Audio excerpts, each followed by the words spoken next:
ஆன்லைனில் பார்த்து கொண்டிருக்கிறவங்களையும் அன்போடு கூட வாழ்த்துகிறேன். உங்கள் எல்லாரையும் ஆசீர்வதிப்பாராக. யோசுவாவின் புஸ்தகம் 1ஆம் அதிகாரம் 5ஆம் வசனத்தில், உங்களை பரிசுத்தம் பண்ணிக்கொள்ளுங்கள், நாளைக்கு கர்த்தர் உங்கள் நடுவிலே அற்புதங்களை அவர் செய்வார். நம்ம பரிசுத்தம் அடைந்தால் கர்த்தர் நம்ம என்ன செய்வார்? நமக்கு அற்புதங்களை செய்வார்.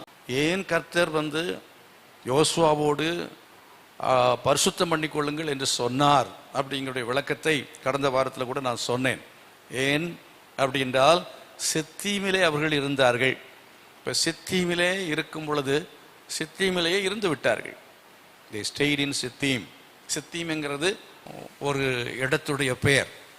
இப்போ பல இடங்கள் அவர்கள் அப்படி தேங்கி தேங்கி தேங்கி தேங்கி தேங்கி தங்கி தங்கி தங்கி தங்கி வந்திருக்கிறாங்க. தங்குறது தேங்கிறது ஒன்றும் தப்பு கிடையாது. ஆவிக்குரிய ஜீவியத்தில் நாங்கள் ராக்கெட் மாதிரி அப்படியே எங்கேருந்து தட்டி விட்டால் மேலே போய் ராக்கெட்டு சேர்றது மாதிரி நாங்கள் போயிட்டுருக்கோம் பிரயாணத்தில் அப்படிங்கிறதான விசுவாசிகள் இங்கே எத்தனை பேர் இருக்கிறீங்க? அப்படிப்பட்டவங்களை நான் பார்க்க விரும்புகிறேன். ரட்சியம் ஆண்டவரை ஏற்றுக்கொண்டதான சமயத்திலிருந்து சோர்ந்து போகவும் இல்லை, தளர்ந்து போகவும் இல்லை, தள்ளாடவும் இல்லை. நான் அப்படியே வேகமாக போயிட்டே இருக்கிறேன், வேகமாக போயிட்டுருக்கிறேன். ஒரு நாள் கூட நான் தேங்கவும் இல்லை, தங்கவும் இல்லை அப்படிங்கிறதான ஆட்கள் இருக்கிறீங்களா?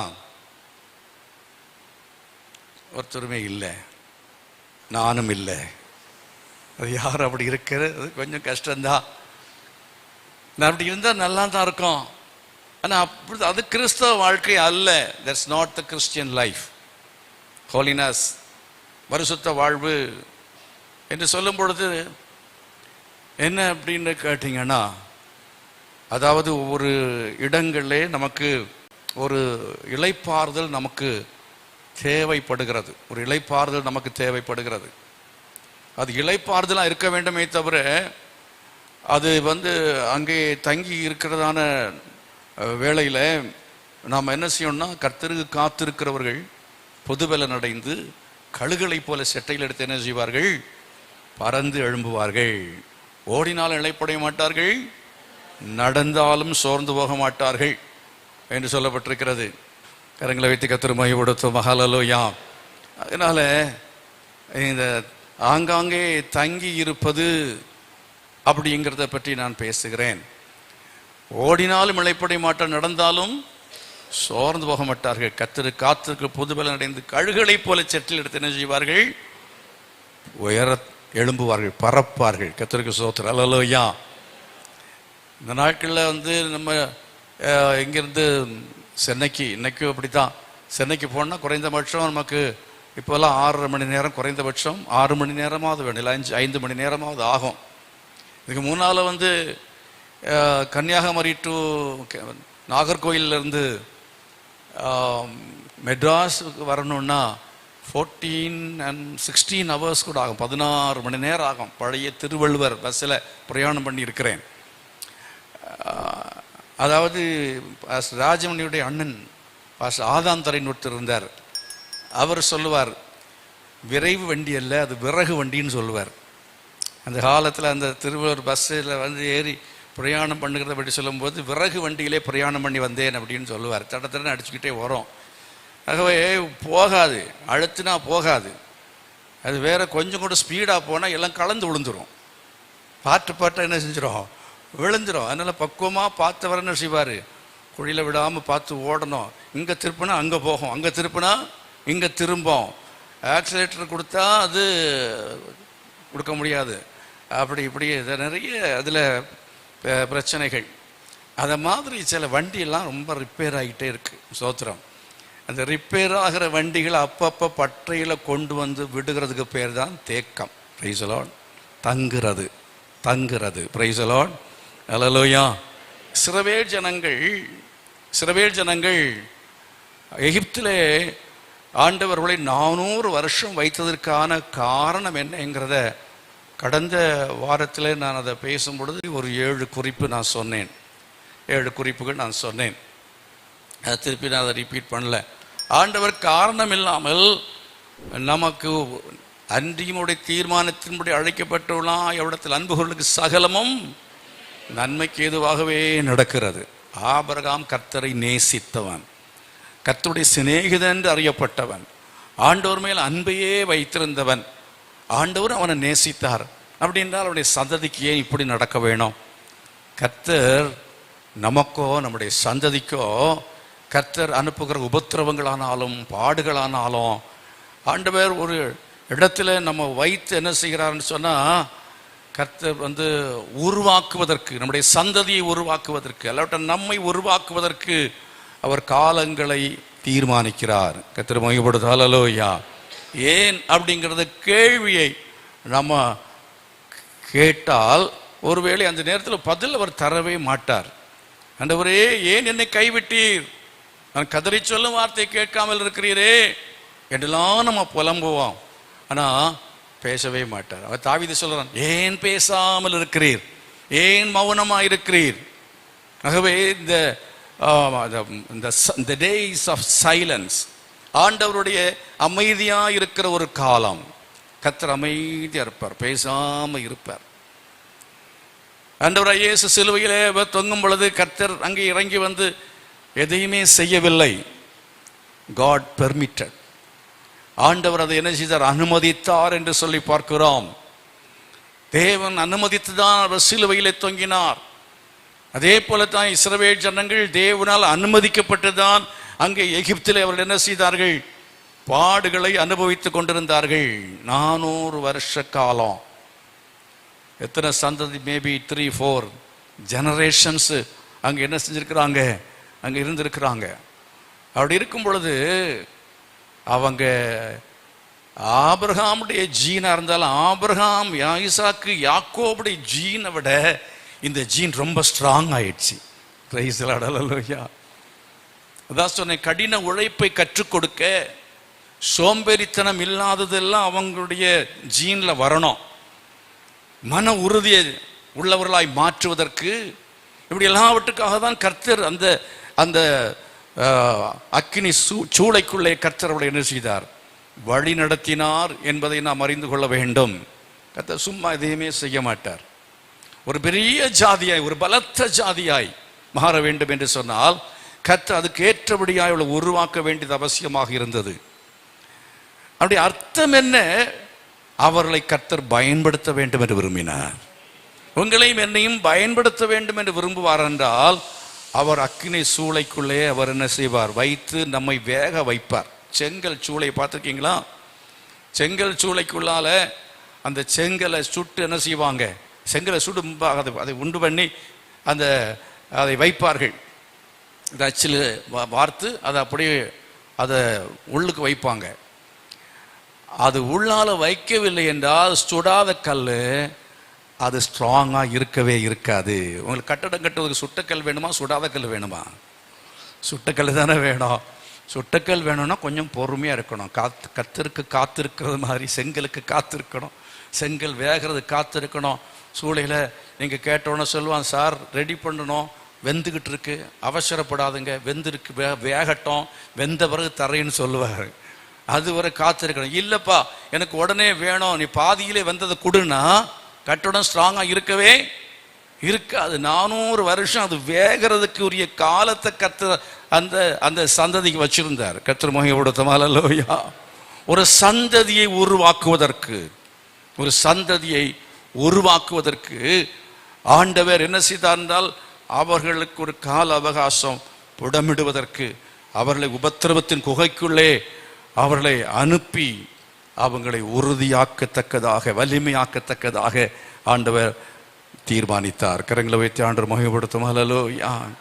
ஆகையினால சில சமயத்தில் நம்முடைய காலங்கள் எல்லாம் நமக்கு வேஸ்ட் ஆனது மாதிரி தெரியும். ஆனால் அது ஒரு நாளும் வேஸ்ட் கிடையாது. அதெல்லாம் நமக்கு லாபமாக இருக்கும். கர்த்தர் மகிமைப்படுத்தும். இன் ஸ்பிரிச்சுவல் லைஃப், ஆவிக்குரிய ஜீவியத்திலே நம்முடைய விசுவாசத்தை பலப்படுத்த, நம்மை பொன்னாக மாற்றுவதற்கு கர்த்தர் நம்ம என்ன செய்கிறார் என்றால் அந்த வழியாக அவர் நடத்துகிறார். அதை நாம் என்ன செய்யணும்னா சந்தோஷமாக ஏற்றுக்கொள்ள வேண்டும். Praise the lord. ஹல்லேலூயா. அன்றைக்கு இந்த யோபு சொன்னது போல நாமும் என்ன செய்யணும்? கர்த்தரை துதிப்பதற்கு, அதை ஏற்றுக்கொள்ள, என் மீட்பர் உயிரோடு இருக்கிறார், நான் புடமிடப்பட்ட பிறகு எப்படி விளங்குவேன்? பொன்னாக விளங்குவேன். ஹல்லேலூயா. அந்த நாட்கள் குறைக்கப்படவில்லை. குறைக்கப்பட்டால் நலமாயிருக்கும் என்று நினைத்தான். ஆனாலும் கர்த்தர் எவ்வளவு காலமோ அந்த காலத்தை கர்த்தர் அவனுக்கு கொடுத்தார். உங்க வாழ்க்கையிலையும் உங்களை உருவாக்குவதற்கு எந்த வழியாய் நடத்த வேண்டுமோ, எந்த விதமான பாடுகளை உங்களுக்கு அனுமதிக்க வேண்டுமோ, அதை கர்த்தர் உங்களுக்கு, ஆண்டவர் எவ்வளவு காலம் அதனூடை கடந்து சென்றால் நீங்கள் சரிப்படுத்தப்படுவீங்க, நீங்க கரெக்டாவீங்க அப்படிங்கிறத கர்த்தர் என்ன செய்வாண்டால் அவர் பார்த்து அவர் செய்வார். ஆனா அப்படியும் சரி ஆகலைன்னா அவர் தூக்கி என்ன செய்வார்? குப்பையில போடுவார். அதைத்தான் நம்ம 1 கொரிந்தியரிலே 10ஆம் அதிகாரம் வாசிக்க வேண்டாம். 1 கொரிந்தியர் 10ஆம் அதிகாரத்தில் நீங்கள் பார்க்கும் பொழுது கடைசியில் அவர்கள் வனாந்தரத்தில் என்ன செய்யப்பட்டார்கள்? அழிக்கப்பட்டார்கள். ஆகாதவர்கள் என்று தள்ளப்பட்டார்கள். தேர்னது கொஞ்சம். யோசுவா தேறினான். யோசுவா குடும்பம் தேறினது. காலேபு குடும்பம் தேறினது. இப்படி இன்னும் கொஞ்சம் பேர் என்ன செய்திருப்பார்கள்? தலைவர்கள் 2 பேர். அதே போல கொஞ்சம் பேர் தேறினார்கள்.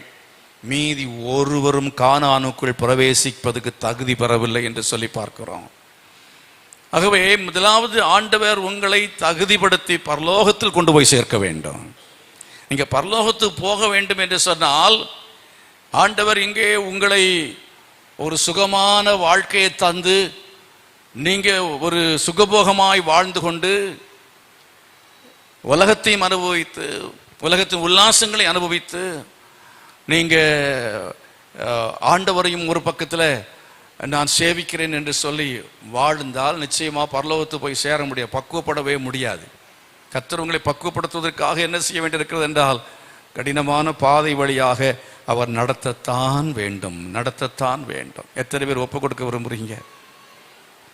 ஆண்டவரே நீர் எந்த பாதையில் நடத்தினாலும் அது எதுக்காகன்னா என்னை பரிசுத்தமாக்குவதற்காக, நான் பரிசுத்தமாக வேண்டும் என்பதற்காகத்தான் என்னை நடத்துறீங்கப்பா என்று சொல்லி நாம் அதற்காக நம்ம என்ன செய்யணும்? ஒப்பு கொடுக்க வேண்டும். கர்த்தருடைய கருத்தில் நாம் முழுமையாக ஒப்பு கொடுக்கணும். நாம் முறுமுறுக்க கூடாது, நாம் சோர்ந்து போகக்கூடாது, நாம் பின் வாங்கக்கூடாது. அதுதான் இஸ்ரவேல் ஜனங்களுடைய வாழ்க்கையிலே நாம் பார்க்கும் பொழுது அவர்கள் 7 இடங்களிலே அவர்கள் முறுமுறுத்தார்கள். they were complaining என்று ஆங்கிலத்தில் பார்க்கிறோம். முறையிட்டார்கள் என்று சொல்லி இருக்கிறது. அதே போல they were murmuring, முறுமுறுத்தார்கள், கலகம் பண்ணினார்கள், மோசேக்கு எதிராக எழும்பினார்கள், மோசேயை கல்லெறியும்படியாக எழும்பி நின்றார்கள். அவிசுவாசத்தினாலே அவர்கள் பின்னோக்கி செல்ல பார்த்தார்கள். இவைகளெல்லாம் அங்கே அவர்களுடைய வாழ்க்கையிலே சம்பவித்தது என்று சொல்லி பார்க்கிறோம். அதே போல நம்முடைய வாழ்க்கையில கர்த்தர் நம்மை நடத்துகிறதான பாதையில, ஆண்டவர் நாந்தரமான பாதையில் அவர்களை நடத்தி வந்த பொழுது அவர்கள் சோர்ந்து போனது போல நாம் சோர்ந்து போகாதபடிக்கு நாம் என்ன செய்ய வேண்டும்? நம்ம தைரியமாக கர்த்தரை ஸ்தோத்திரம் பண்ணி முன்னேறி போய்கொண்டே இருக்க வேண்டும். கரங்களை வைத்து கர்த்தரை மகிமைப்படுத்துவோமா? ஏதோ 1 முறை 2 முறை தான் பாட்டு பாடினாங்க, அப்புறம் பாட்டே காணோம். நிறைய விசுவாசிகள் பாட்டெல்லாம் பாடணும் நிறுத்திட்டாங்க. அந்நிய பாஷையெல்லாம் நின்றுச்சுப்போம் எல்லாமே. இப்போ அதாவது 139ஆம் சங்கீதத்தில் வாசித்து பாருங்க, 137 பாபிலோன் ஆறுகள் அருகே உட்கார்ந்து அங்கே சீயோனை நினைத்து அழுதோம். அதன் நடுவில் இருக்கும் அலரி செடிகளின் மேல் எங்கள் கிண்ணறங்களை தூக்கி வைத்தோம். அலரி செடிகள் மேல் கிண்ணறங்களை தூக்கி வைத்தோம். பைபிள் வாசித்து எத்தனை நாளாச்சுன்னு ஆண்டவர் கேட்கிறாரு. உங்க வீட்டில் பாட்டு புஸ்தகம் எங்க இருக்கு? தேடித்தான் பார்க்கணும் இல்லையா? அலமாரிக்கல இருக்கா, இல்லை வேற எங்கேயாவது இருக்கா? பாட்டு புஸ்தகம் காணல. இப்ப எல்லாம் பாஸ்டர் ஒரு காலத்தில் குடும்ப ஜெபத்தில் இருந்தாங்க, 2-3 பாட்டெல்லாம் பாடுவோம், அப்புறம் 2 பாட்டு, அப்புறம் 1 பாட்டு. இப்போ பாட்டே பாடுறதில்லை. பாடுனா அதாவது பாட நேரம் இல்லை. கடைசியில் அவசரமா ஆத்திரமா ஒரு ஜெபம் பண்ணிட்டு என்ன செஞ்சுக்கிறோம்? படுத்துடுறோம். இதுதான் அலரி செடியின் மேல பாட்டு புஸ்தகம் போயிடுச்சு. துதி, ஸ்தோத்திரம், மறந்து விட்டோம் என்கிறது தான் காட்டுகிறது. ஆகவே நம்முடைய வாழ்க்கையில இஸ்ரவேல் ஜனங்களைப் போல நம்ம இல்லை என்று சொல்ல முடியாது, இருக்க மாட்டோம் என்று சொல்ல முடியாது. அவர்கள் மனுஷர்கள் தான், அதே பாதையை தான் நமக்கும் வைத்திருக்கிறார். அதே விதமான மனநிலை உள்ளவர்கள் தான் நாமும் கூட. ஆனாலும் அவைகள் எல்லாவற்றையும் திருஷ்டாந்தமாக எச்சரிப்புக்காக தேவன் எழுதி வைத்திருக்கும் பொழுது நாம் எச்சரிப்படைந்து விழிப்போடு செயல்பட வேண்டும். நம்ம ரட்சிப்பை காத்துக்கொள்ளணும், நம்முடைய பரிசுத்தத்தை பாதுகாத்து கொள்ள வேணும் என்பதைத்தான் கர்த்தர் இந்த நாட்களிலே நம்மோடு கூட பேசி கொண்டிருக்கிறார். கரங்களை வைத்து கர்த்தர் மகிமைப்படுத்துவோமா? ஆகவே நாம் என்ன செய்யணும்? அந்த பரிசுத்தம் அடைந்தால்தான் பரலோகம் போக முடியும். பரிசுத்தம் இல்லாமல் ஒருவனும் தேவனை தரிசிக்க முடியாது. இப்போ தேவனை தரிசிக்க வேண்டும் என்றால் நாம் பரிசுத்தம் அடைய வேண்டியது அவசியம். டு கெட் த ரெவலேஷன், அதாவது வேத வசனத்துடைய வெளிப்பாடு கிடைக்கணும்னா பரிசுத்தம் வேணும். பரிசுத்தம் இருந்தால் நல்ல பாடல்கள் பிறக்கும், நல்ல பாட்டு பிறக்கும். எப்படி பாடுவது எப்படி அப்படின்னு இல்லை, புதிய புதிய பாட்டுகள் எல்லாம் கர்த்தர் தருவார். கரங்களை வைத்து கர்த்தர் மகிமைப்படுத்துவோமா? ஒரு காலத்தில் பாடக்கூடியதான வரத்தை கர்த்தர் கொடுத்திருந்தார், திறமையை கர்த்தர் கொடுத்திருந்தார். ஒரு கால தீர்க்க தரிசனம் சொல்லக்கூடிய வரத்தை, திறமையை கர்த்தர் கொடுத்திருந்தார். வியாக்கியானம் பண்ணக்கூடியதான வரம் இருந்தது. இன்றைக்கு அது எல்லாமே எங்கேயோ காணாம போயிடுச்சே. இன்றைக்கு குளிர்ந்து போன ஒரு நிலைமையில, இன்றைக்கு சோர்ந்து போன ஒரு நிலைமையில, பாபிலோன் ஆறுகள் அருகே உட்கார்ந்த அலரி செடிகள் மேல வைத்தோம் என்று சொன்னது போல, நாங்கள் பாடுவது எப்படி என்று சொல்வது போல, நம்முடைய வரங்களையும் நம்முடைய அபிஷேகத்தையும் எல்லாவற்றையும் நாம் தொலைத்தவர்களாக இல்லை என்று சொன்னால், நாம் அதை எங்கேயோ ஒரு ஓரத்தில் வைத்துவிட்டு நாம் என்ன செய்கிறோம் என்று சொன்னால் சும்மா இருந்து கொண்டிருக்கிறோம். அருமையானவர்களே, நம்முடைய வாழ்க்கையில நாம் எழும்ப வேண்டியது அவசியமாக இருக்கிறது. கரங்களை வைத்து கர்த்தர் மகிமைப்படுத்துவோம். ஏசாயா தீர்க்கதரிசி கொண்டு சொல்லும் பொழுது, அங்கே ஏசாயா தீர்க்கதரிசியின் புஸ்தகத்தில் நம்ம எந்த அதிகாரத்தில் வாசிக்கிறோம்? என்ன செய், எழுந்திரு.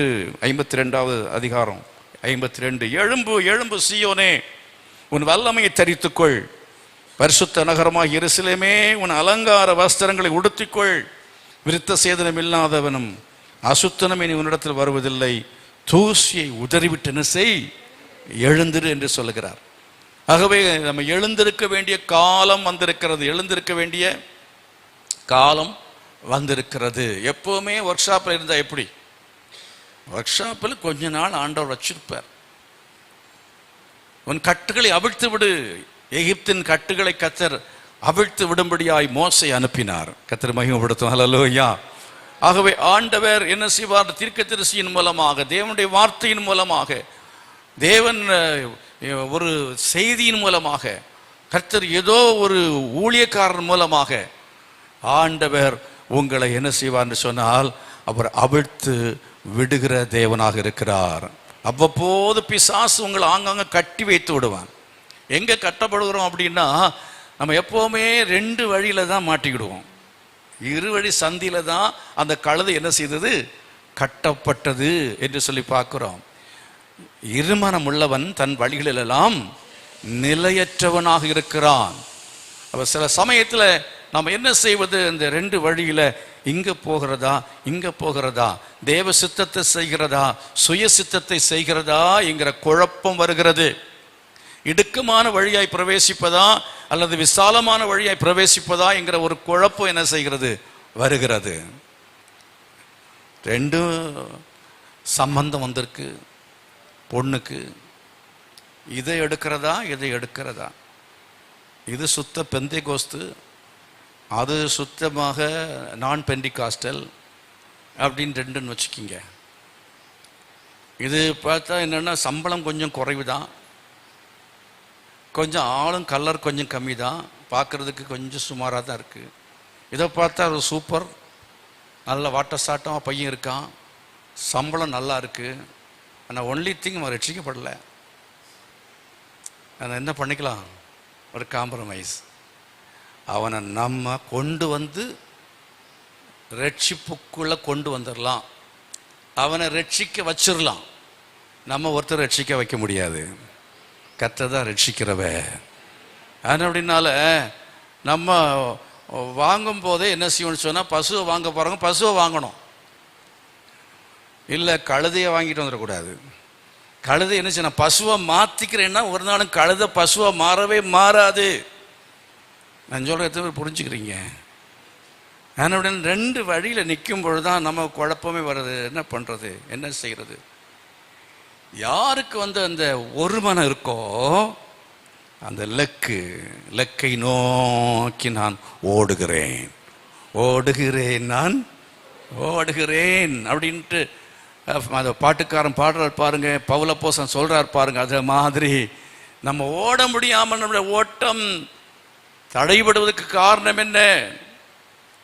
அங்கே நம்ம தாவீதுடைய ஒரு படைத்தலைவன், அவன் பேர் என்னது மனசில் வரலையே, படைத்தலைவன், அவனுடைய ஓட்டம் தாமதித்தது அப்படின்னு பார்க்குறோம். ஓட்டம் தாமதிக்கிறது என்ன? அதே மாதிரி எலியா என்ன செய்தான்? எலியா ஆகாபுக்கும் போதாகவே ஆகாபும்பாக தன் அறையை கட்டி கொண்டு ஓடினான் என்று சொல்லப்பட்டிருக்கிறது. கரங்களை வைத்து கத்திரமாய் படுத்தோமா? அறையை கட்டணும். அறை என்ன? மனதின் அறையை என்ன செய்யுங்கள்? கட்டுங்கள். மனதின் அறையை நம்ம மனசு இங்குமில்லை அங்குமில்லை ஞானஸ்நானம் எடுக்கணும் அப்படி என்று தீர்மானித்தீர்கள். ஆனால் நேத்தைக்கு சாத்தான் வந்துட்டான். நேத்தைக்கு சாத்தான் வந்து சொன்னா இல்லை அடுத்த மாதம் எடுத்துக்கலாம் அப்படின்னா. காரணம், அந்த மனதில் உறுதி இல்லை. சத்தியத்தை நான் தெரிந்து கொண்டேன், இனி நான் கட்டாய ஞானஸ்நானம் எடுக்கணும், நான் சத்தியத்துக்கு கீழ்ப்படிந்து நடக்கணும், நான் ஆண்டவருக்காக நான் ஜீவிக்கணும், இனி நான் ஒழுங்கா சபைக்கு நான் போகணும். தானியேல் தீர்க்கதரிசி குறித்து நீங்கள் வாசித்து பாருங்கள். அவன் தன்னை ராஜாவின் போஜனத்தினாலே தன்னை தீட்டுப்படுத்தலாகாது என்று சொல்லி தன் வாழ்க்கை தன்னுடைய மனதிலே தீர்மானம் பண்ணி கொண்டான். Praise the Lord. Make a strong decision. நல்ல ஒரு தீர்மானம். ரட்சிக்கப்படும் நாளிலேயே ஒரு தீர்மானம் எடுக்கிறோம். அந்த தீர்மானத்தின்படி முன்வைத்த காலை பின் வைக்கவே கூடாது. அதில் வேகமாக ஓடணும். அங்கங்கே அடிக்கடி பற்றைக்கு போகாத ஒரு வண்டி, அது பவுலுங்கிற வண்டி. கத்திரமை கொடுத்தோம் அல்லேலூயா. அடிக்கடி பற்றையில் படுத்துக்கொள்ளாத வண்டி. லக்கை நோக்கி என்ன செய்கிறேன்? ஓடுகிறேன் என்று சொன்னான் பாருங்க. நாம் என்னன்னா பின்னானவைகளை மறந்து முன்னானவைகளை நாடி கிறிஸ்துவின் அந்த கிறிஸ்து வைத்த லக்கு. அது என்ன லக்கு? தேவனுடைய சித்தம், தேவனுடைய நோக்கம், என் வாழ்க்கையில கற்றுக்கொண்டிருக்கிற அந்த நோக்கம், நான் பரலோகத்துக்கு போக வேண்டும் என்கிற லட்சியம், லக்கு. இதை நான் முன்வைத்து நான் கடந்து சென்று கொண்டே இருப்பேன். அதை அடையும் வரையிலும் ரெண்டு என்னன்னா, நான் பிரயோஜனப்படணும், நான் ஊழியத்தில் பயன்படுத்தப்படணும், என் ஓட்டத்தை நான் முடிக்கவும் என் ஊழியத்தை நிறைவேற்றவுமே விரும்புகிறேன் என்று சொல்கிறான். அப்படின்ற கிறிஸ்தவனுடைய வாழ்க்கையில் ரெண்டு பகுதி உண்டு. ஒன்று என்னவென்று சொன்னால் ஊழியம், இன்னொன்று என்னவென்று சொன்னால் கிறிஸ்தவ வாழ்க்கை, பரிசுத்த ஜீவியம். ஊழியம் என்று ஊழியத்தை செஞ்சு பரிசுத்த ஜீவியத்தை விட்டு விடக்கூடாது. பரிசுத்த ஜீவியமும் செய்யணும், அதே போல ஊழியமும் என்ன செய்யணும்? செய்து முடிக்க வேண்டியது அவசியமாக இருக்கிறது. கரங்களா சேர்த்து கர்த்தரை மகிமைப்படுத்துவோம். ஹல்லேலூயா.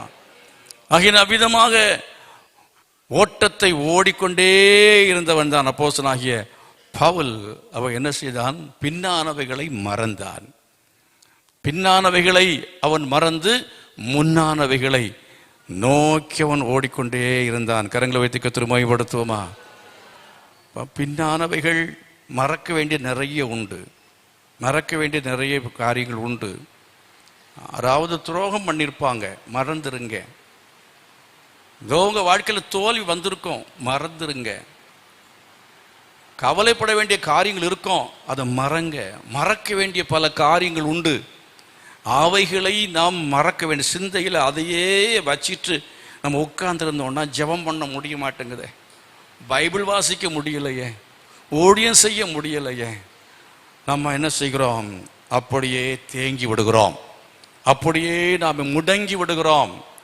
ஆகினாலே மறக்க வேண்டியவைகளை நாம் மறக்க வேண்டும். அவர் ஒவ்வொருத்தர் திட்டாங்க, அதை வச்சுக்கிட்டே அப்படி உட்கார்ந்துருந்தோன்னா எத்தனை நாள் உட்கார முடியும் இல்லையா? சரி, புருஷன் அவர் துரோகம் பண்ணிட்டாரு, கொஞ்சம் கஷ்டம்தான், கொஞ்ச நாள் ரொம்ப கஷ்டம், அதுக்காக தூக்கு போட்டு சாக முடியுமா? மறக்கணும், அவனையே மறந்துடணும். அவனையே மறந்துட்டு என்ன செய்யணும்? நீ தனியாக ஓட முடியும். கரங்களை வைத்து கர்த்தரை மகிமைப்படுத்துவான். கர்த்தர் உனக்கு கொடுத்த அழைப்பை நீ நிறைவேற்றுவதற்கு தேவன் உனக்கு பலன் தருவார், கிருபை தருவார். ஆகையினாலே தோல்விகளில் துவண்டு போய் நாம் உட்கார்ந்து விடக்கூடாது. நாம் என்ன செய்ய வேண்டும்? தூசி உதறிவிட்டு என்ன செய்ய வேண்டும்? எழும்ப வேண்டும்.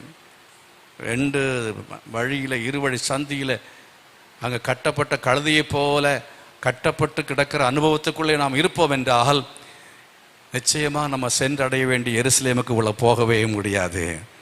ஆண்டவர் இயேசு அங்கே சீஷர்களை அனுப்பி அந்த கழுதையை அவிழ்த்து கொண்டு வரும்படி சொன்னார். கர்த்தர் ஆண்டவர் சொன்னது போல அவர்கள் போய் கழுதையை அவிழ்த்து கொண்டு வந்தார்கள். இயேசு அதன் மேல் உட்கார்ந்து என்ன செய்தார்? எருசலேமுக்குள் போனார் என்று சொல்லி கர்த்தருடைய வசனம் சொல்லுகிறது. ஆமீன். கர்த்தரை மகிமைப்படுத்துவோமா? சத்தமாக கர்த்தரை மகிமைப்படுத்துங்க. அதாவது கழுதைகள் எருசலேமுக்குள்ளே போக முடியாதான், போகக்கூடாதான். கழுதைகளுக்கு எருசலேமில் போக அனுமதி இல்லை.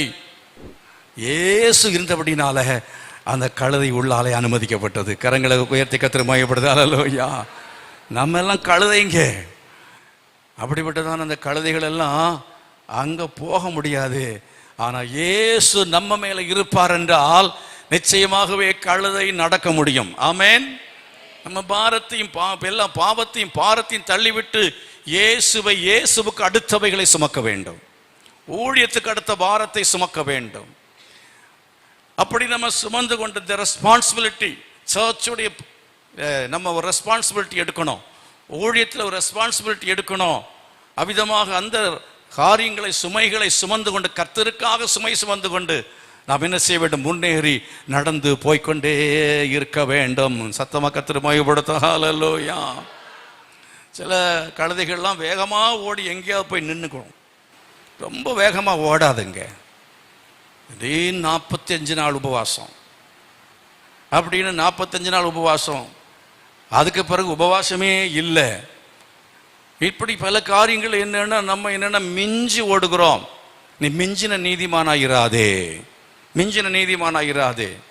ஓவரா அதிகமாக வேத வசனத்தின்படியாக நாம் ஓட வேண்டும். 119ஆம் சங்கீதத்தில் நீங்கள் அதை வாசிக்கிறீர்கள். அங்கே என்ன சொல்லப்பட்டிருக்கிறது? கற்பனைகளின் வழியாக ஓடுகிற அனுபவத்தை பற்றி 119ஆம் சங்கீதத்தில் என்ன செய்கிறோம்? வாசிக்கிறோம். அதை எடுத்து வாசிக்க முடிந்தால் வாசிக்க. 119ஆம் சங்கீதத்தில் அங்கே நம்ம பார்க்குறோம். 60வது வசனத்தில் இப்படி சொல்லியிருக்கிறது, உமது கற்பனைகளை கை கொள்ளும்படி நான் தாமதியாமல் என்ன செய்தேன்? தீவிரித்தேன் என்று சொல்லியிருக்கிறது. 32வது வசனத்தில் நீங்கள் வாசிக்கும் பொழுது, நீர் என் இருதயத்தை விசாலமாக்கும் போது நான் உமது கற்பனைகளின் வழியாக ஓடுவேன். சத்தமாண்டவர் மகிமைப்படுத்துவோமா? நம்ம ஓட வேணும். நீ வனாந்திரத்தில் கண்டுபிடிக்கப்பட்டதான பெண் ஒட்டகம், தாறுமாறாய் ஓடுகிற, ஆமாம், அப்புறம் காட்டு கழுதை அப்படின்னு சொல்றார் எரேமியாவின் புஸ்தகத்தில் சொல்லும் பொழுது, நீ காட்டு கழுதை என்று ஆண்டவர் நம்மை அழைக்கிறது மாதிரி தாறுமாறாய் ஓடுகிறதான அனுபவங்கள், கட்டுப்பாடு இல்லாத அனுபவங்கள் எங்கேயுமே அடங்கி இருக்கிறது இல்லை. தன் இஷ்டப்படியாய் ஓடுகிற வாழ்க்கை அப்படி அல்ல. கர்த்தருடைய சித்தத்தின்படி, அவருடைய இஷ்டப்படியாய் நாம் ஓடணும். கர்த்தரை மகிமைப்படுத்துமா? கர்த்தர் தன்னுடைய வசனத்தில் சொல்லி இருக்கிறவைகளை நாம் கை கொண்டு வசனத்தின் வழியிலே ஓட வேண்டுமே தவிர மனம் போல அந்த இஷ்டத்துக்கு ஓடுவேன் என்று ஓடவே கூடாது. Praise the lord. ஹல்லேலூயா. ஒரு பாஸ்டர் சொன்னார், அவர்கிட்ட ஒரு வாலிபன் சொன்னானா, சர்ச்சுக்கு நாங்கள் வருவோம், ஆனால் சர்ச்சில் நீங்கள் அதை செய்யுங்க, இதை செய்யுங்க, அதை செய்யாதுங்க, இதை செய்யாதுங்க அப்படின்ட்டு ரெஸ்ட்ரிக்ஷனை நீங்கள் வைக்கக்கூடாது அப்படின்னு சொன்னானா. ரெஸ்ட்ரிக்ஷன் எங்களுக்கு ஆகாது, அதை செய்யாத, இதை செய்யாதுங்க அப்படி இப்படின்லாம் அந்த ரூல்ஸ் அண்ட் ரெகுலேஷன்ஸ் எல்லாத்தையும் எங்களுக்கு நீங்கள் சொல்லி கடுப்பேற்றாதுங்க, எங்களை விடுங்க அப்படின்னு சொன்னானா. அப்போ அந்த பாஸ்டர் சொன்னாராம், அதாவது உன் வீட்டில் உனக்கு ஏதாவது சட்டத்திட்டம் இருக்கா? நீ இஷ்டத்துக்கு வரலாம், இஷ்டத்துக்கு போகலாம், இஷ்டத்துக்கு எதையும் பண்ணலாம் அப்படிங்கிறது மாதிரி ஒரு ஒழுங்கு உன் வீட்டில் இருக்கான்னு கேட்டாராம். நீ வேலை செய்கிற எங்கே நீ வேலை செய்கிறதான ஆஃபீஸில் நீ எப்போ வேணா வரலாம், எப்போ வேணா போகலாம், ஒன்று யாரும் கேட்கக்கூடாது அப்படிங்கிற ஒரு காரியம் இருக்கா அப்படின்னு சொல்லி கேட்டாராம். அதே மாதிரி எந்த இடத்துல, எல்லா இடத்துல என்ன இருக்குது? சட்டதிட்டங்கள், பிரமாணங்கள், நியமங்கள் உண்டு. அதன் வழியாகத்தான் வாழ முடியும். இல்லைன்னா தனி வழி அப்படின்னு சொன்னோன்னா கெட் அவுட்னு சொல்லிடுவாங்க. வீட்டில் இருந்தால் வீட்டில் அப்பா அம்மா அடித்து துரத்திடுவார். அலுவலகத்தில் வேலை செய்கிற இடத்துல இருந்து துரத்தி விட்டுருவாங்க. அநேகர் அப்படி துரத்தப்படுகிறத பார்க்குறோம். அப்படின்னா சபைக்கு மட்டும் சட்டத்திட்டம் இல்லையா? சபையிலையும் சட்டத்திட்டங்கள் உண்டு. குறித்த நேரத்துக்கு வரணும். இங்கே வந்திருந்து என்ன செய்யணும்? வசனத்தை தூங்காமல் கேட்கணும். தூங்காமல் வசனம் கேட்கும் வரம் தாங்கப்பா அப்படின்னு ஜெபம் பண்ணுங்க. தூங்காமல் வசனத்தை கேட்கணும்.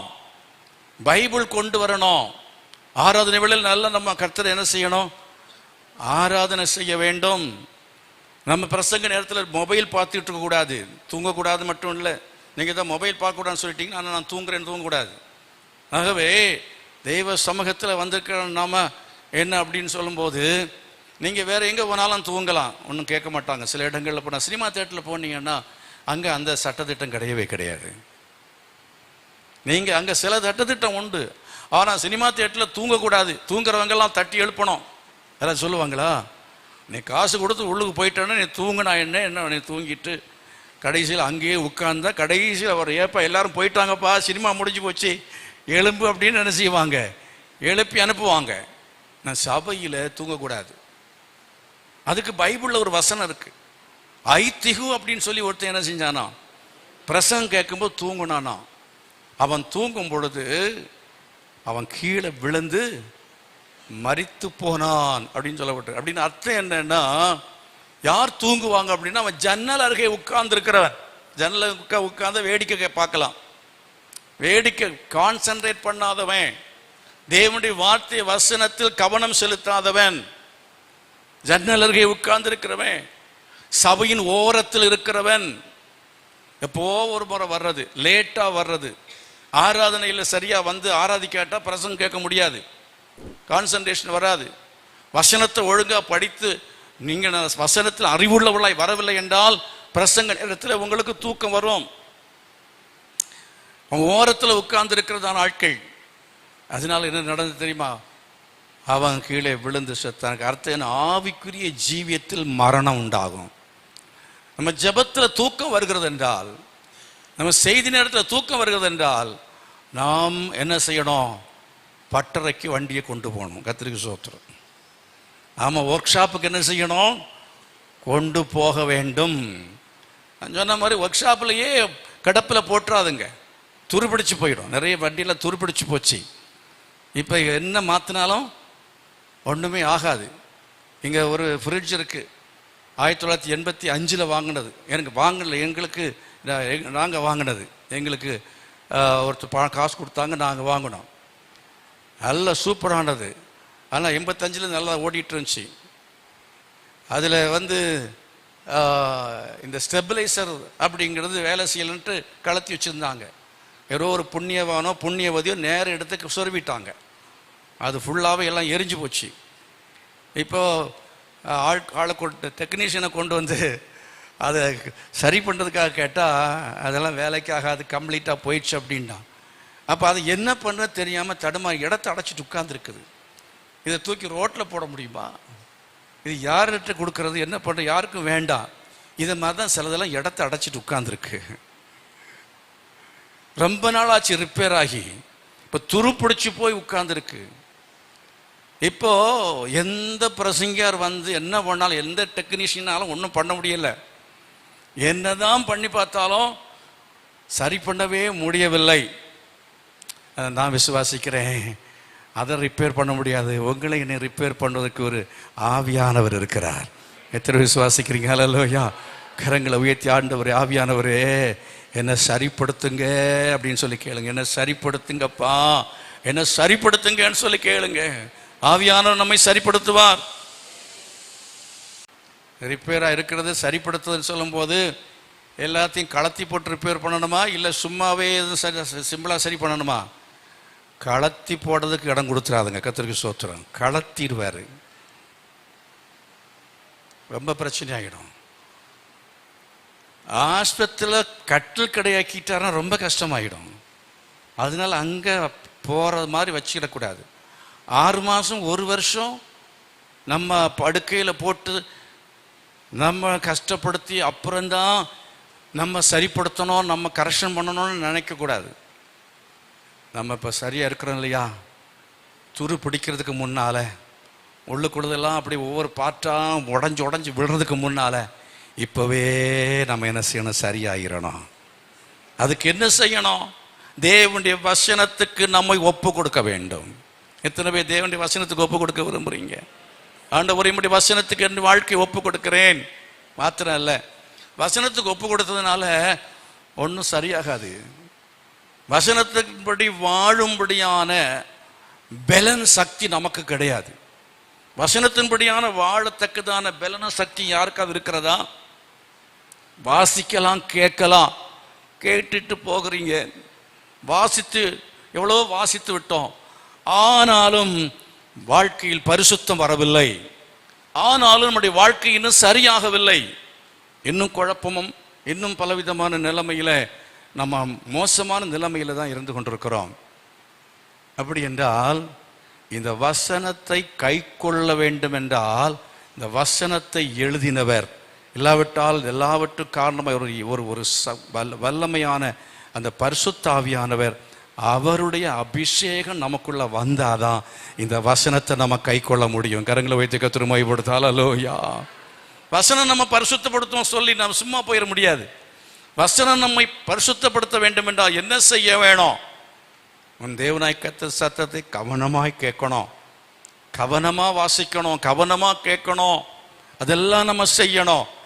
இன்னும் எவ்வளவோ காரியங்கள் சொல்லப்பட்டிருக்கிறது. அதன்படி வசனத்தை எப்படி கை கொள்ள வேண்டும், எப்படி வாசிக்க வேண்டும், அப்படி என்றெல்லாம் வாசிக்கிறோம். இரவும் பகலும் கர்த்தருடைய வேதத்தில் தியானமாக இருக்கிற மனுஷன் பாக்கியவான்.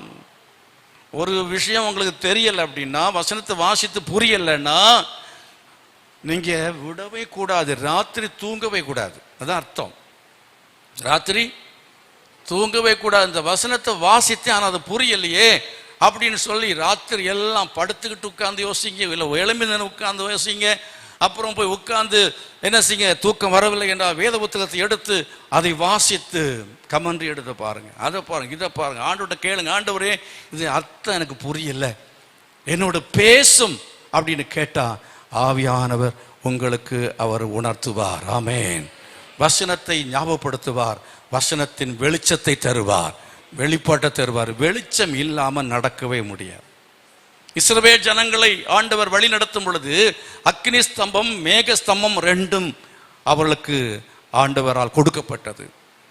அக்கினி ஸ்தம்பம் என்பது என்னவென்று சொன்னால் இரவிலே வெளிச்சம் காட்ட அக்கினி ஸ்தம்பம். ஆகவே இந்த பைபிள் ரெவலேஷன் அப்படிங்கிறது உங்களுக்கு தேவை. ஹல்லேலூயா. இந்த ரெவலேஷன் உங்களுக்கு வேணும். மேகஸ்தம்பம் பரிசுத்த ஆவியானவர், தேவனுடைய வார்த்தையின் வெளிச்சமும் பரிசுத்த ஆவியானுடைய இந்த அபிஷேகமும் அவருடைய வழிநடத்துதலும் நமக்கு இல்லை என்று சொன்னால் நாம் தேவனுடைய வசனத்தின்படி வார்த்தையின்படி வாழ முடியாது. பரிசுத்தமாய் நாம் ஜீவிக்கவே முடியாது. கைகளை வைத்து நம்முடைய அபிஷேகத்தை தாங்கன்னு சொல்லி கேளுங்க. நாம் பைபிள் படித்தா போதாத ஆண்டவரே, நாம் பிரசங்கத்தை கேட்டால் போதாத ஆண்டவரே, ஆண்டவரே எனக்கு உம்முடைய வெளிச்சம் வேண்டும், உம்முடைய வல்லமை வேண்டும், உம்முடைய கிருபை வேண்டும், உம்முடைய பரிசுத்த ஆவியின் பலத்தை எனக்கு தாரும். அந்நிய பாஷை உண்மையாகவே பேசுங்க. உண்மையாக பேசுறது இருந்தால் அந்நிய பாஷை பேசுங்க. வியாக்கியான வரத்தை கற்றுக் கொடுத்தா வியாக்கியானம் பண்ணுங்க. தீர்க்க தரிசன வரம் இருந்தால் உபயோகப்படுத்துங்க, வரங்களை பயன்படுத்துங்கள். பரிசுத்த ஆவியினுடைய வல்லமையை எல்லாரும் பெறணும். பரிசுத்த வல்லமையை நம்ம பெற்று ஜீவிக்கத்தக்கதாக நாம் என்ன செய்ய வேண்டும் என்றால் தேவ சமூகத்திலே காத்திருக்க வேண்டியது அவசியமாக இருக்கிறது. கர்த்தரை மகிமைப்படுத்துமா. கர்த்தருக்கு காத்திரு. அவர் உன்னை என்ன செய்வார்? அவர் பலனை தந்து உன்னை உற்சாகப்படுத்தி அவர் அனுப்புவார். 10 நாட்கள் காத்திருந்தாங்க மேல் வீட்டு அறையில். 10 நாட்கள் காத்திருக்கும் பொழுது பரிசுத்த ஆவியானவர் அவர்கள் மேல் வந்து என்ன செய்தார்? இறங்கினார். தேவ சமூகத்தில் நம்ம காத்திருந்தா அந்த அபிஷேகம் வந்து இறங்கும். கர்த்தரை மகிமைப்படுத்துமா. வீட்டில் நம்ம சும்மா வேலையே செஞ்சிட்ருக்குறோம், சும்மா வேலையே செஞ்சிட்ருக்கோம். ஆண்டவர் சமூகத்தில் உட்கார்றதுக்கு நேரம் இல்லை. அநேக ஊழியர்களுடைய ஃபெயிலியர் காரணம் என்னன்னா, விசிட்டிங் அது இதுன்னு ஓடிக்கிட்டே இருப்பாங்க. உட்காந்து பைபிளை இரவும் பகலும் தியானிக்கிறதுக்கு நேரம் எடுத்துக்கொள்ள மாட்டாங்க. அதே போல உட்கார்ந்து ஜெபம் பண்ண மாட்டாங்க. நீங்க அப்போஸ்தலர்களுடைய புத்தகம் 6ஆம் அதிகாரத்தில் 1-2 வசனங்களை வாசித்து பாருங்க. இந்த பந்தி விசாரிக்கிறதுல எங்களுடைய வேலை கிடையாது, நாங்களோ ஜெபம் பண்ணுவதிலும் வேதத்தை வாசிப்பதிலும் போதிக்கிறதிலும் இடைவிடாமல் நாங்கள் தரித்திருப்போம் என்று சொன்னார்கள். கரங்களை வைத்து கர்த்தரை மகிமைப்படுத்துவோமா? ஆகவே ஊழியக்காரனுடைய வேலை என்னன்னா ஜெபம் பண்ணணும், பிரசங்கத்துக்கென்று அதாவது மட்டும் தன்னுடைய வாழ்க்கையை சரிப்படுத்துவதற்காக வேதத்தை என்ன செய்ய வேண்டும்? வாசிக்கணும், அப்புறம் போதிக்க வேண்டும். வாசித்து கை கொண்டு என்ன செய்ய வேண்டும்? போதிக்க வேண்டும். அப்படிப்பட்டதான அனுபவம் நமக்கு இல்லை என்று சொன்னால் நாம் கர்த்தருக்கு பயன்படுகிற ஒரு பாத்திரமா இருக்கவே முடியாது. ஆண்டவர் நம்ம என்ன செய்ய முடியாது? பயன்படுத்தவே முடியாது. உடைந்து போன பாத்திரம் நான் அப்படின்னு பாடலாம், உடைந்து போன பாத்திரம் நான் பாடிக்கிட்டே இருக்கலாம், ரிப்பேரான எந்திரம் நான் அப்படின்னு பாடிக்கிட்டே இருக்கலாம். எவ்வளோ நாள் பாடிக்கிட்டு இருப்போம்? புறப்படு. எங்கேருந்து புறப்படணும்? சுக்கோத்திலிருந்து புறப்படு, ஏத்தாமிலிருந்து புறப்படு, ஏலிமிலிருந்து புறப்படு, இன்னும் எங்கே சீன் வனாந்திரத்திலிருந்து புறப்படு. கடைசியில் ஆண்டவர் சொல்றாரு, சித்தீமிலிருந்து நீ புறப்படு. சித்தீமில் புறப்படாத காரணம் என்னன்னா, அங்கே ஜனங்கள் பாவத்துக்கு அடிமைப்பட்டு இருந்தார்கள். எந்த பாவம்? நீங்கள் அதை குறித்து எண்ணாகமத்தின் புஸ்தகத்தில் படிக்கும் பொழுது, அதை கடந்த வாரத்தில் அதை பற்றி பேசினேன். இன்றைக்கு அந்த வசனத்தை நான் எடுத்து பேச விரும்பவில்லை. அங்கே நீங்கள் பேசும் 25 அதிகாரம் 1-2 வசனங்களை படிக்கிற சமயத்தில் சித்தீமிலே இஸ்ரவேல் ஜனங்கள் மோவாபியரோடு கூட வேசித்தனம் பண்ணினார்கள் என்று சொல்லப்பட்டது. சித்தீமில் அங்கே பாவ சந்தோஷத்தை அனுபவிக்கக்கூடியதான ஒரு இடம். பாவ சூழ்நிலைகள், பாவ சந்தோஷங்கள் மகிழ்ச்சியா இருந்தது. பாவத்தில் சிக்கி கொண்டார்கள். பாவ அடிமைத்தனத்திலே அவர்கள் அடிமையா இருக்கிறார்கள். எகிப்தின் அடிமைத்தனத்திலிருந்து இப்பொழுது மோவாப் தேசத்துல அடிமைத்தனம். என்ன அடிமைத்தனம்? சில ஆட்களுக்கு சில கெட்ட பழக்கத்துல அடிமையா இருக்கிறாங்க, கெட்ட பழக்கத்துல அடிமையா இருக்கிறாங்க, சில பாவ பழக்கத்துக்கு அடிமையா இருக்கிறாங்க. அதை பார்க்காம முடியாது, அதை செய்யாம முடியாது, அந்த இடத்துக்கு போகாம முடியாது, அதை கேட்காம முடியாது. அப்படிங்கிறதான ஒரு கட்டுக்குள்ளாலே இருக்கிறவளை பார்த்து கர்த்தர் சொல்கிறார், நீ உன்னை பரிசுத்தம் பண்ணிக்கொள், நாளைக்கு கர்த்தர் உங்களுக்கு அற்புதத்தை செய்வேன் என்று சொல்லுகிறார். உனக்கு அற்புதத்தை செய்வேன் என்று சொல்லுகிறார். என்னென்ன நீ கடக்க முடியாதை கடந்து செல்வாய். சத்தமா கர்த்தர் மகிமைப்படுத்துவோம். கடக்க முடியாது என்ன? அங்கே யோர்தானுக்கு அருகே நின்று கொண்டிருக்கிறார்கள். அடுத்தது போக வேண்டிய இடம் யோர்தான். நீ சித்தீமில் இருக்கிற நீ உன்னை பரிசுத்த பண்ணி கொண்டால் அந்த யோர்தானை நீ லகுவாய் கடந்து செல்ல முடியும் என்று கர்த்தர் அவர்களோடு கூட பேசினார். அவங்க நினைச்சாங்க அதெல்லாம் நடக்காது, அதெல்லாம் நமக்கு நல்ல காலமெல்லாம் வராது, முன்னாலே பார்த்தா எல்லாம் என்னன்னா நமக்கு நம்ம நம்பிக்கைக்கு ஏதுவல்லாத காரியங்கள் தான் இருக்கிறது. நம்ம சூழ்நிலையை பார்த்தா நம்ம முன்னால போக முடியாது, நம்ம அதை அடைய முடியாது, ஒன்றும் கிடைக்காது. ஆனால் கர்த்தர் சொன்னார், நீ உன்னை பரிசுத்தப்படுத்திக்கொள், நான் நீ அடைய முடியாத அடைய செய்வேன், போக முடியாத இடத்துக்கு போக செய்வேன், நீ ஜெயிக்க முடியாத ஜெயிக்க செய்வேன், நீ கடக்க முடியாத கடந்து செல்வாய். கரங்களை கொட்டி கர்த்தர் மகிமைப்படுத்துக. ஹல்லேலூயா. அப்படினாலே நாம சித்தீமில இருந்தது போதும் என்று கர்த்தர் சொல்லுகிறார். பாவ கட்டுகளை அவிழ்த்து எறிந்து விட்டு உன் கழுத்தில் இருக்கிற கட்டுகளை என்ன செய்? அவிழ்த்து விடு. அந்த அந்த அடிமைத்தனத்திலிருந்து நீ வெளியே வரும்படி கர்த்தர் சொல்ற. நீ தான் வரணும். முதல்ல நீ மனசு வைக்கணும். அதுதான் அர்த்தம். மனசு வைக்கணும். நீ சுகமாக வேண்டும் என்று விரும்புகிறாயா அப்படின்னு சொல்லி கேட்டார். சீலவாம் குளத்தில் ஒருத்தங்கிட்ட கேட்டார், 38 வருஷமா நான் படுத்திருக்கிறேன்னா, நீ சுகமாக வேண்டும் என்று விரும்புகிறாயா? ஆமா விரும்புகிறேன், ஆனா யாருமே என்னை தூக்கி கொண்டு போக மாட்டேனுங்கிறார்கள். ஆண்டவர்கிட்ட சொல்லல, ஏப்பா 38 வருஷமா இருக்கிறியே, நீ ஒரு ஒரு ஒரு மில்லிமீட்டர் நகர்ந்தா கூட என்ன செய்யலாம்? அங்கே போய் சேர்ந்திருக்கலாமே, அங்கே போய் நீ அங்கே உட்கார்ந்து இருக்க வேண்டியது தானே, நீ நினைச்சா உனக்கு நடந்திருக்கும். நீ நினைக்கல. உன் பிள்ளைகளுக்கு திருமணம் நடக்கணும், நீ மனசு வைக்கணும், நீ ஜெபிக்கணும், நீ தேடணும், முயற்சி எடுக்கணும்.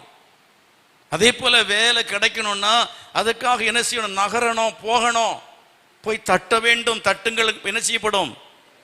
கேளுங்கள், போய் கேட்கணும், முயற்சி செய்யணும். வீடு தேடி வரணும்னு வரவே வராது. பெங்களூரில் இன்னைக்கு எனக்கு என்னென்னா, காரில் போகிற கூட ரூட்டை தெரியாது. காரில் என்ன கொண்டு போன சுற்றினா கூட எனக்கு வெறுப்பாக இருக்குது.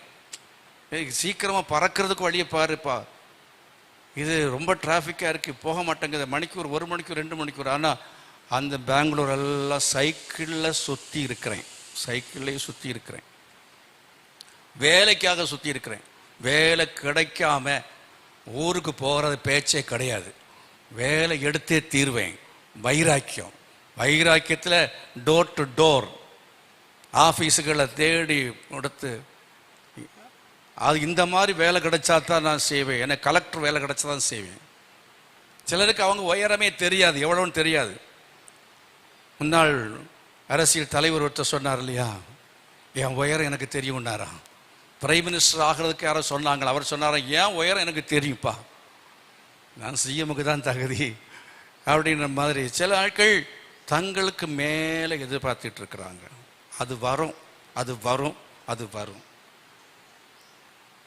உங்களுடைய தகுதியின் அடிப்படையில் நீங்களும் கொஞ்சம் இறங்க வேண்டிய இடத்துல இறங்கணும். பிடிச்ச பிடியிலே நிற்பீங்கன்னா நடக்கவே நடக்காது. நான் ஏன் சொல்கிறேன், எதுக்கு சொல்ல தெரியல. வேலையாக இருந்தாலும் சரி தான். முதல்ல உங்களுக்கு கிடைச்ச வேலை பியூன் வேலை, அட்டெண்டர் வேலை கிடைச்சிருக்கலாம். அந்த அட்டெண்டர் வேலையை சந்தோஷமாக செய்யுங்க. இங்கே பிஏ இருக்கலாம், எம்ஏ இருக்கலாம், அவனை டாக்டரேட் கூட படிச்சிருக்கலாம். ஒரு வேலையும் செய்ய இருக்க மாட்டேன், போய் அந்த அட்டெண்டர் வேலை கூட செய்கிறேன்னு சொன்னால் கர்த்தர் அந்த இடத்திலேயே உங்களை ஆண்டவர் அடுத்த நிலைமையில் உயர்த்துவதற்கு வல்லமுள்ள தேவனாய் கர்த்தரை விசுவாசிக்கிறீங்க. கரங்களாசியத்தை கர்த்தர் மகிமைப்படுத்துவோமா. ஹல்லேலூயா. எந்தாவது ஒன்று வேலை கிடைத்தால் அதில் அவர்கள் இருந்து செய்வாங்க. ஹோட்டலில் வேலை கிடைச்சா அங்கே செய்வாங்க. அங்கே செய்யும் பொழுது யாராவது ஒரு ஆஃபீஸர் சாப்பிட வருவார். வரும்போது அவர்கிட்ட பேச்சு கொடுப்பாங்க. என்னப்பா படிச்சிருக்க? நான் எம்பிஏ படிச்சிருக்கேன், எம்ஃபில் இதாக ஒன்று சொல்லுவாங்க. அவங்க படிப்பு படி சொல்லுவாங்க. எங்கே வேலை செய்கிற? சார் வேலை கிடைக்கல, வேறு வேலை, நான் சும்மா இருக்காமல் செய்கிறேன். அந்த ஆஃபீஸர் என்ன இப்போ தெரியுமா, இவன் சோம்பேறி அல்ல, இவனுக்கு வேலை கொடுத்தா இவன் நல்லா செய்வான்னு சொல்லி, நீ வா என் ஆஃபீஸில் பாருன்னு சொல்லி கூட்டுட்டு போவார். அது நல்ல வேலை கொடுப்பாங்க. நம்ம அநேகர் என்ன செய்கிறோன்னு சொன்னால் நாம் அப்படி முயற்சி செய்வதில்லை. அருமையான நம்முடைய வாழ்க்கையில் நம்ம முன்னேறி கடந்த சில கர்த்தர் நமக்கு உதவி செய்வாராக. கரங்களை உயர்த்தி கர்த்தரை மகிமைப்படுத்துவோமா. ஹல்லேலூயா. சத்தமாக கர்த்தரை மகிமைப்படுத்து. ஹல்லேலூயா. சமயம் போய்கொண்டே இருக்கிறது. ஆகவே நம்ம என்ன செய்யணும்? நம்ம எல்லாம் நமக்கு சரிப்படுத்த வேண்டியது அவசியமாக இருக்கிறது. நமக்கு சரிப்படுத்தணும். என்னுடைய செய்தியை நான் சுருக்கி இப்போ என்ன செய்யணும்? லேண்டிங் ஆக போகணும். இப்போ லேண்டிங் ஆகிறதுக்கு லேண்டிங் கியரை போட்டால் அப்படியே கொஞ்சம் கீழே இறங்கி வரலாம் இல்லையா? ஆனால் 6 நாளில் வேலையை முடித்து 7ஆம் நாளில் ஓய்ந்திருந்தாராம். அதுதான் பரிசுத்தம். கரெக்ட் டைமுக்கு பிரசங்கம் பண்ணால் நான் பரிசுத்தத்தோடு வீட்டுக்கு போக முடியும். இல்லைன்னா பரிசுத்தத்தை கெடுத்துட்டு வீட்டுக்கு போகலாம். அப்படிங்கிற ஒரு பாடத்தை ஆண்டவர் என்னன்னா அந்த ஆதியாகமத்தின் மூலமாக எனக்கு கற்றுக் கொடுக்கிறார். கர்த்தருக்கு ஸ்தோத்திரம். ஹல்லேலூயா.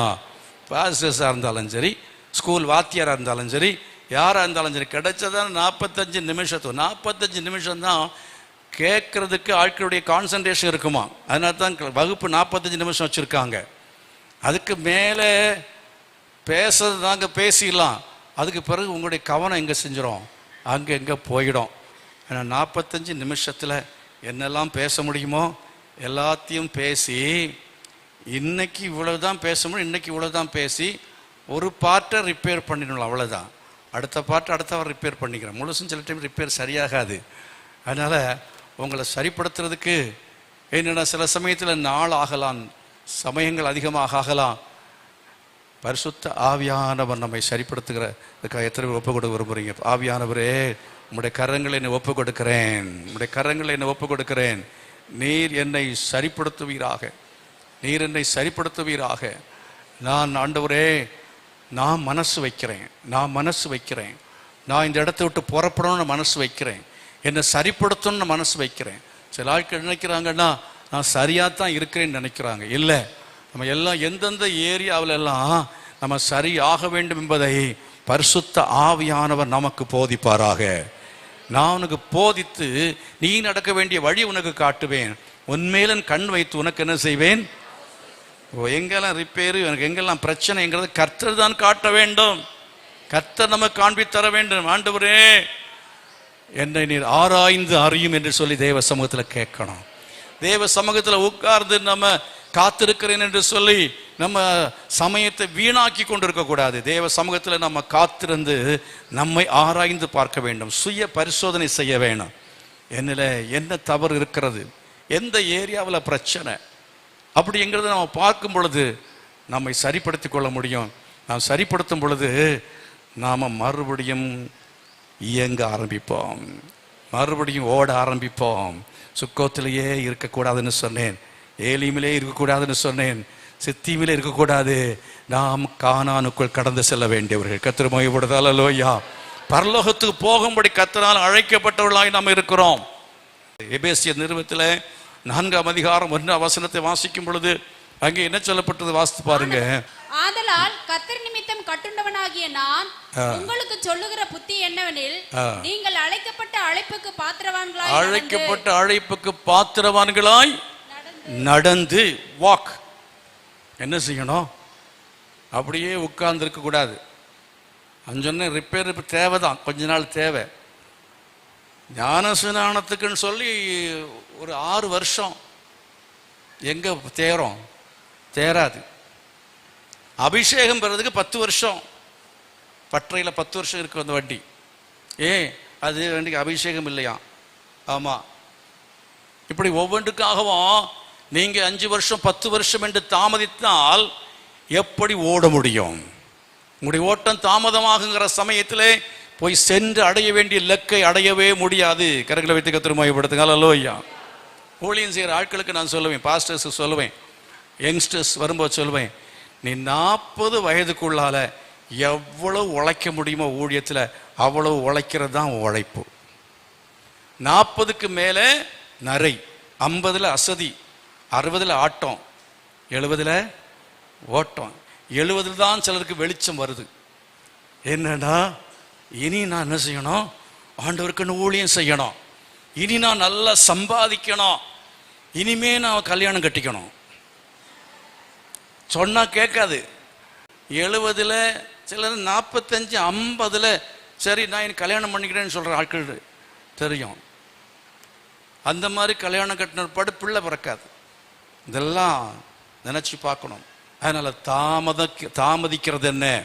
தண்ணீர் இருக்கிறதே, நீ தாமதிக்கிறது என்ன? வேகமாக நாம் செயல்பட வேண்டிய காலம், வேகமாய் செயல்படுத்த வேண்டிய காரியங்களை நாம் வேகமாய் செயல்படுத்த தக்கதாக கர்த்தர் எல்லாருக்கும் உதவி செய்வாராக. கரங்களை சேர்த்து கர்த்தர் மகிமைப்படுத்த. ஹல்லேலூயா. தேவ கரத்தை வச்சு, ஆண்டவரே எனக்குள்ளால சோம்பல் இருக்கக்கூடாது, எனக்குள்ளால ஆண்டவரே நான் சும்மா தயங்கி இருக்கக்கூடாது, நான் இருந்த இடத்திலேயே நான் இருந்து கொண்டிராதபடிக்கு நான் இயங்க வேண்டும், நான் ஓட வேண்டும், நான் நடக்க துவங்க வேண்டும், நான் எழும்ப வேண்டும். Praise the lord. ஹல்லேலூயா. நீ தூசி உதறி விட்டு எழுந்திரு என்று கர்த்தர் சொல்லுகிறார். அது மாத்திரமல்ல, நீ மரித்தோரை விட்டு என்ன செய்? எழுந்திரு என்று கர்த்தர் சொல்லுகிறார். நீ எழும்பி நடக்க ஆரம்பிக்க வேண்டும். எழும்பி என்ன செய்யணும்? நடக்க ஆரம்பிக்க வேண்டும். எதுக்கு? எப்படி? அழைக்கப்பட்ட அழைப்புக்கு பாத்திரவான்களாய் நடக்க வேண்டும். அழைக்கப்பட்ட அழைப்புக்கு பாத்திரவான்களாய் நடப்பதுன்னு சொன்னா என்ன அப்படிங்கிறத வீட்டில் போய் இந்த எபேசியர் 4ஆம் அதிகாரத்தை, 5ஆம் அதிகாரம், 6ஆம் அதிகாரம் இதெல்லாமே படிங்க. அப்போ உங்களுக்கு அழைக்கப்பட்ட அழைப்பு என்னங்கிறது உங்களுக்கு தெரியும். ஆகவே நடக்க வேண்டிய வழியை கர்த்தர் அங்கே வைத்திருக்கிறார். அந்த வழியிலே அழைக்கப்பட்ட அழைப்புக்கு பாத்திரவான்களாய் நடந்து கொள்வதற்கான காரியங்களை அது வாசித்து நம்ம புரிந்து கொண்டு நாம் நடப்போம் என்று சொன்னால் நிச்சயமாகவே நம்முடைய வாழ்க்கை அப்படியே என்ன செய்யாது? தேக்கமடையவே அடையாது. நம்முடைய வாழ்க்கை அப்படியே பின்தங்கி விடாது. நம்முடைய வாழ்க்கை அதிகமாக பாளையம் இறங்கி அப்படியே சித்திமிலே அமர்ந்து விட மாட்டோம். நாம் என்ன செய்வோம்? புறப்படுகிறது என்பதுதான் நம்முடைய வாழ்க்கையில அடுத்த இலக்கை அடைவதற்கு உதவி செய்யும். கைகளை வச்சு ஆண்டவரே, நான் இருந்த இடத்துல அப்படியே இருந்து கொண்டிராதபடி நான் எழும்ப விரும்புகிறேன், நான் நடக்க விரும்புகிறேன், நான் ஓட விரும்புகிறேன், எனக்கு உதவி செய்யும் என்று சொல்லி தேவசபை எல்லாரும் கேட்பார். தேவசபடி எழுப்பி நிற்கும்படியாக கேட்கிறேன்.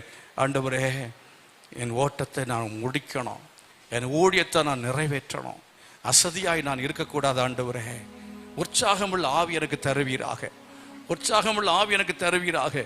பரிசுத்த ஆவியானவரே, என்னை பலப்படுத்துவீராக. உம்முடைய ஆவின் அபிஷேகத்தை எனக்கு இரட்டிப்பாய் தர வேண்டும் என்று சொல்லி கைகளை வைத்து எல்லாரும் கேட்டு ஜெபம் பண்ணும். ஆவியானவரே, உம்முடைய அபிஷேகத்தை என் மேல ஊற்றுங்கப்பா, உம்முடைய அபிஷேகத்தை என் மேல ஊற்றுங்க.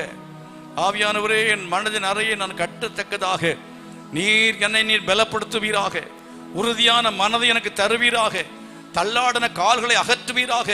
ஆண்டவரே, இருமனம் உள்ளதான இருதயத்தோடு நான் இராதபடிக்கு ஒரு தீர்மானத்துக்குள் வரத்தக்கதாக எனக்கு உதவி செய்வீராக. நான் இலக்கை நியமித்துக் கொள்ள உதவி செய்வீராக. தீர்மானத்தில் உறுதியாக இருக்க உதவி செய்வீராக. ஓ ஹல்லேலூயா. உம்முடைய சமூகத்தில் காத்திருந்து நான் ஜெபம் பண்ணி என்னை ஆண்டவரே சரிப்படுத்திக் கொள்ளத்தக்கதாக தீர்மானிக்கிறேன். ஓ ஹல்லேலூயா. இன்னும் நான் சும்மா இருக்க மாட்டேன். இப்படியே இருப்பேன் என்றால் என் வாழ்க்கை ஒன்றுமில்லாம போய்விடும். சாத்தான் நித்தியமா நரகத்துக்கு என்னை கொண்டு போய் சேர்த்து விடுவான். நான் அப்பிரயோஜனமானவனாய் மாறி விடுவேன். ஆகாதவனாய் கடைசியை கத்த தள்ளி விடுவார். ஆகாதவனாய் நான் தள்ளப்பட்டு விடாதபடிக்கு இலக்கை நோக்கி ஓடும்படியாக அப்போஸ்தலனாகிய பவுலை போல தீர்மானிக்கிறேன் என்று சொல்லுகிற ஆட்கள் தேவ சமூகத்தில் கரங்களை உயர்த்தி, ஆவியானவரே, எனக்கு உதவி செய்யுங்க, உம்முடைய பலனை எனக்கு தாரோ, என் கண்களை நீர் திறப்பீராக. தரிசனத்தோடு நான் ஓடணும், இலக்கை நோக்கி ஓடத்தக்கதாக ஒரு புதிய தரிசனத்தை தாரோம், ஒரு புதிய அபிஷேகத்தை தாரோம், எனக்கு ஒரு விடுதலையை தாரும் ஆண்டவரே, எனக்கு பலனை தருவீராக. ஓ ஹல்லேலூயா. கர்த்தருடைய ஆவியானவர் உங்கள் மேல் வந்து இறங்குவாராக. கர்த்தருடைய ஆவியானவர் உங்களை அபிஷேகம் பண்ணுவாராக. கர்த்தருடைய ஆவியானவர் கட்டுகளை அவிழ்ப்பாராக. கர்த்தருடைய ஆவியானவர் மான்களின் கால்களை போல உங்கள் கால்களை கர்த்தர் பலப்படுத்துவாராக. ஓ ஹல்லேலூயா. கன்மலையிலே நீங்கள் ஓடத்தக்கதாக கர்த்தர் உங்கள் கால்களை பலப்படுத்துவாராக, பலப்படுத்துவாராக, பலப்படுத்துவாராக. ஓ ஹல்லேலூயா. ஓட முடியாதபடிக்கு இருக்கிற எல்லா விதமான களைப்பு நீங்கட்டும், எல்லா களைப்பு நீங்கட்டும், எல்லா களைப்பு நீங்கட்டும். இயேசுவின் நாமத்தினாலே எல்லா விதமான சோர்வும் நீங்குவதாக. அந்த பாரத்தை தூக்கி எறியும்படி கர்த்தருடைய ஆவியானவர் சொல்லுகிறார். தூசியை உதறிவிட்டு எழும்புடைய கர்த்தருடைய ஆவியானவர் சொல்லுகிறார். பின்னானவைகளை மறக்கும்படியாய் கர்த்தருடைய ஆவியானவர் சொல்லுகிறார். முன்னானவைகளை நோக்கி நீ இலக்கை நோக்கி தொடரும்படியாய் கர்த்தருடைய ஆவியானவர் திட்டமாய் தெளிவாய் நம்மோடு பேசி இருக்கிறார். என்னோட கர்த்தருடைய ஆவியானவர் பேசினார் என்று சொல்லுகிறதான ஆட்கள் கரங்களை வைத்து கர்த்தரை மகிமைப்படுத்துங்க. ஹல்லேலூயா. உமக்கு ஸ்தோத்திரம், உமக்கு ஸ்தோத்திரம் ஆண்டவரே, உமக்கு ஸ்தோத்திரம். Thank you Jesus. ஹல்லேலூயா. பாடலை பாடுகிற சமயத்தில் நம்மையும் ஒப்பு கொடுப்போம். கர்த்தர் நம்மை ஆசீர்வதிப்பாராக.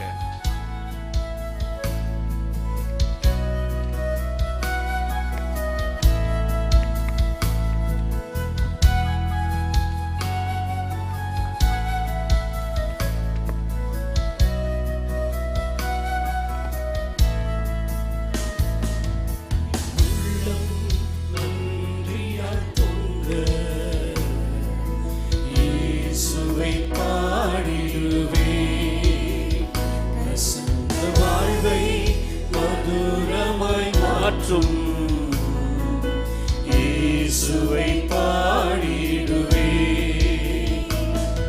என் உள்ளம் நன்றியால் பொங்க. இயேசுவை பாடிடுவே, வசந்த வாழ்வை மதுரமாய் மாற்றும். இயேசுவை பாடிடுவே,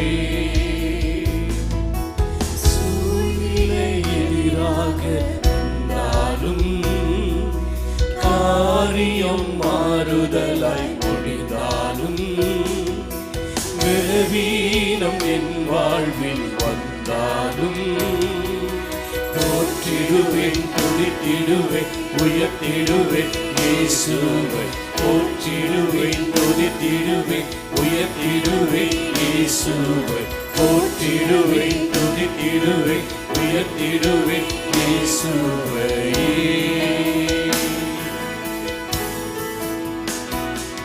என் உள்ளம் நன்றியால் பொங்க